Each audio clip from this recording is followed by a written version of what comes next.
আসসালামু আলাইকুম, আমি নিপা। আমার ডেলি ব্লগে সবাইকে স্বাগতম। আজকে আমি রান্না করব গরুর মাংস। তাহলে সাথে থাকুন। প্রথমে আমি একটা পাত্রে গরুর মাংস নিয়ে নিয়েছি। তার মধ্যে দিয়ে দিয়েছি পেঁয়াজ কুচি, মরিচ কুচি, আদা বাটা, হলুদের গুঁড়ো, সাথে দিয়েছি মরিচের গুঁড়ো, লবণ।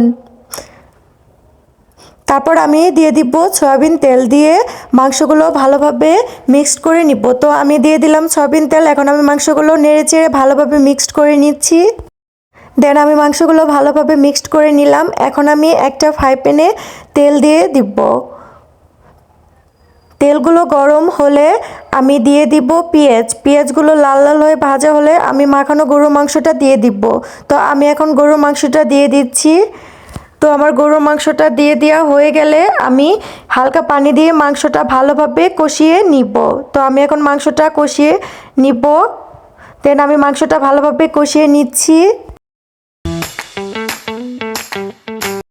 এটা ভালোভাবে কষিয়ে নিলাম। দেন তারপর আমি এখন দিয়ে দিব গরম পানি।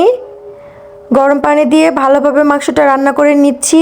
দেন আমার মাংসটা প্রায় হয়ে এসেছে। এখন আমি দিয়ে দিব মাংসের মধ্যে জিরার গুঁড়ো। দেন আমি জিরার গুঁড়োগুলো দিয়ে দিচ্ছি। এখনই আপনারা দেখতে পাবেন আমার মাংসের ফাইনাল লুক। টিং টানাং। আমার গরু মাংস রান্নাটা কেমন হয়েছে সবাই লাইক কমেন্ট শেয়ার করে জানাবেন। তো আমি আপনাদের মাঝে আরও নতুন নতুন রান্নার ভিডিও নিয়ে আসবো।